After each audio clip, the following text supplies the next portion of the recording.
News, सच जरूरी है। नमस्कार, आप देख रहे हैं एमएनएस न्यूज लाइव। आप सभी का स्वागत है। मैं हूं आपके साथ मर्शी। तो आइए जानते हैं देश और दुनिया की तमाम बड़ी खबरें। दुनिया साथ खड़ी, सिर्फ चीन है अड़ंगा। सुरक्षा परिषद में छठी स्थायी कुर्सी भारत की, इस वोटों को पावर के मायने क्या है? दरअसल इसी साल अप्रैल की बात है। भारत के विदेश मंत्री एस जयशंकर ने ऐलान किया कि भारत जल्द ही संयुक्त राष्ट्र सुरक्षा परिषद का परमानेंट मेंबर बन जाएगा। पश्चिमी देश भारत के लिए अपने दरवाजे ज्यादा वक्त तक बंद नहीं रख सकते। 4 महीने बाद जयशंकर की बात सच साबित होती दिख रही है। दरअसल पीएम मोदी ने यूएनएससी के परमानेंट मेंबर को बढ़ाने का प्रस्ताव रखा है। दुनिया के ज्यादातर देश भारत को यूएनएससी की स्थायी कुर्सी पर देखना चाहते हैं। तुर्की के राष्ट्रपति तैयब एर्दोगन ने रविवार को कहा कि अगर भारत जैसा देश संयुक्त राष्ट्र सुरक्षा परिषद का स्थायी सदस्य बनता है तो तुर्कियों को गर्व होगा। यदि 5 से भी बड़ी है, हम सुरक्षा परिषद में सिर्फ इन 5 को नहीं रखना चाहते। तुर्की अक्सर पाकिस्तान के फेवर में स्टैंड ले रहा है, कश्मीर मुद्दे पर भी खुलकर बयानबाजी करता है। इससे पहले G20 समिट में शामिल होने आए अमेरिकी राष्ट्रपति जो बाइडेन ने पीएम मोदी के द्विपक्षीय वार्ता की।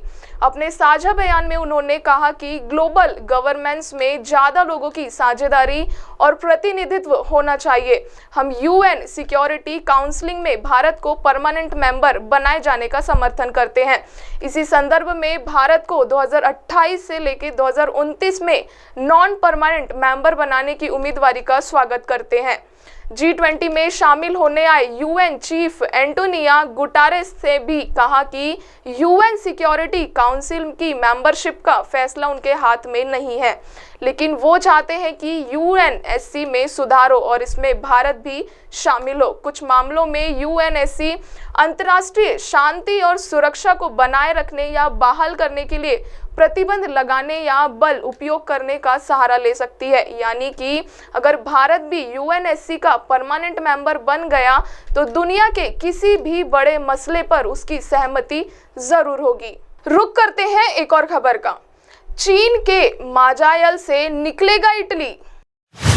G20 के बाद पीएम मेलोनी ने दिए BRI छोड़ने के संकेत। आखिरी क्या है वजह? इटली और चीन का रिश्ता सिर्फ BRI तक सीमित नहीं है। BRI से अलग होने से चीन के साथ हमारे संबंधों पर कोई असर नहीं पड़ेगा। हालांकि इस पर भी आखिरी फैसला लिया जाना अभी बाकी है। 10 सितंबर को नई दिल्ली में इटली की पीएम जॉर्जिया मेलोनी ने बात कही है। उनका बयान ये संकेत है कि इटली अब चीन के महत्वाकांक्षी बेल्ट एंड रोड इनिशिएटिव से अलावा होना चाहता है। G7 देशों में शामिल इटली एकमात्र ऐसा देश है जो 2019 में चीन के BRI प्रोजेक्ट में शामिल हुआ है।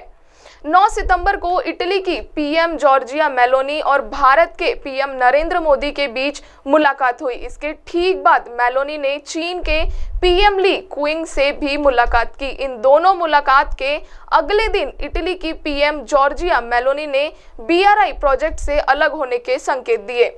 मीडिया के सवालों का जवाब देते हुए पीएम जॉर्जिया ने कहा कि कई यूरोपीय देश के one belt one road project में शामिल नहीं है। इसके बावजूद उन देशों के चीन के साथ रिश्ते अच्छे हैं। इटली के BRI से अलग होने के बाद दोनों देशों के बीच संबंध ऐसे होना चाहिए जिससे दोनों के हित सुरक्षित रहे। उन्होंने कहा कि चीन ने उन्हें अपने देश आने के लिए आमंत्रित किया है, हालांकि इसकी तारीख अभी तक तय नहीं हुई है। इसके अलावा चीन ने अगले महीने होने वाले BRI फोरम की बैठक में शामिल होने के लिए भी इटली की पीएम को आमंत्रित किया है। भारत के यूरोपीय देशों के साथ अच्छे संबंध बनाने दुनिया अब चीन के विकल्प China+1 देश को तलाश कर रही है। भारत इसी +1 की जगह ले सकता है। यूरोप के दृष्टि से देखें तो बीते कुछ सालों में यूरोपीय देशों के इन्वेस्टमेंट भारत में बढ़े हैं।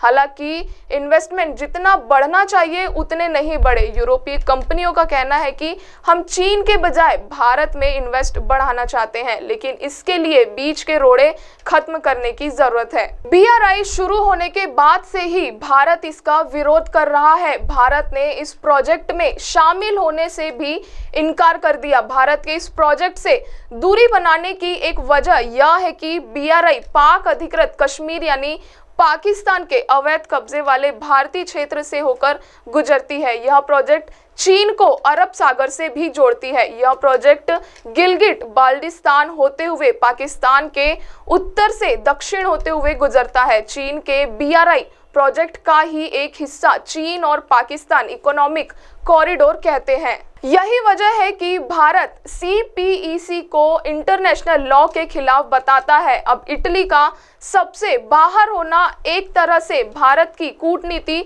जीत बताई जा रही है। नजर डालते हैं एक और खबर पर। असम CM बोले राहुल जी गांधी सरनेम छोड़ दीजिए। टाइटल लगाने से डकैत साधु नहीं बनता, आप लोग डुप्लीकेट गांधी है। दरअसल असम के मुख्यमंत्री हिमंता बिस्वा शर्मा ने कांग्रेस के गांधी परिवार पर सरनेम हड़पने का आरोप लगाया है। रविवार 10 सितंबर को गुवाहाटी स्थित भाजपा मुख्यालय में एक कार्यक्रम के दौरान हिमंता ने कांग्रेस सांसद राहुल गांधी से अपना सरनेम छोड़ने को कहा। उन्होंने कहा, सारे गांधी कैसे बन गए? मैंने बहुत दिन रिसर्च किया। इंदिरा गांधी, राजीव गांधी, राहुल गांधी, प्रियंका गांधी किस फॉर्मूले से गांधी कहलाते हैं कि भाजपा इंडिया नाम से डर गई है। कल कोई डकैत अपना नाम गांधी रख लेता तो क्या वह साधु बन जाएगा? हिमंता के बयान पर कांग्रेस ने पलटवार किया। कांग्रेस प्रवक्ता सुप्रिया श्रीनेता ने कहा, जिस तरह आपका नाम आपके पिता कैलाश नाथ शर्मा से पड़ा, वैसे ही राजीव गांधी का अपने पिता फिरोज गांधी से पड़ा है। भाजपा महिला मोर्चा कार्यक्रम के दौरान हिमंता ने कहा, जब वोट लेने का टाइम होता है तब कांग्रेस भारत जोड़ो यात्रा करती है।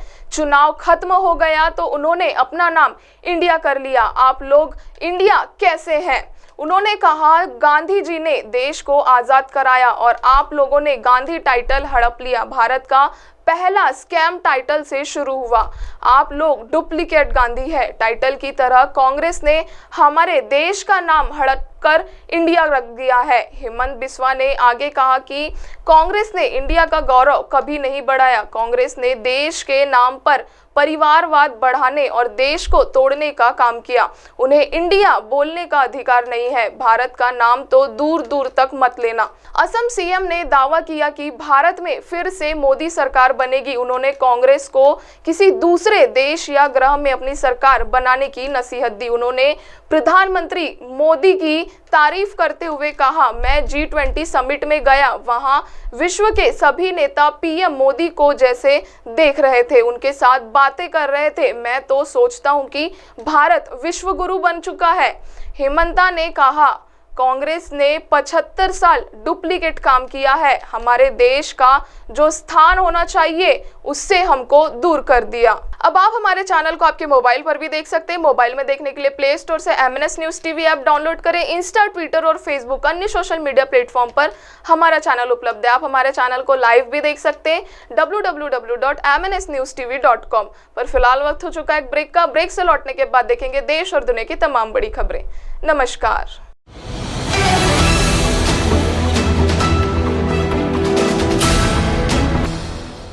ये है MNS न्यूज नेटवर्क और आप देख रहे हैं MNS न्यूज।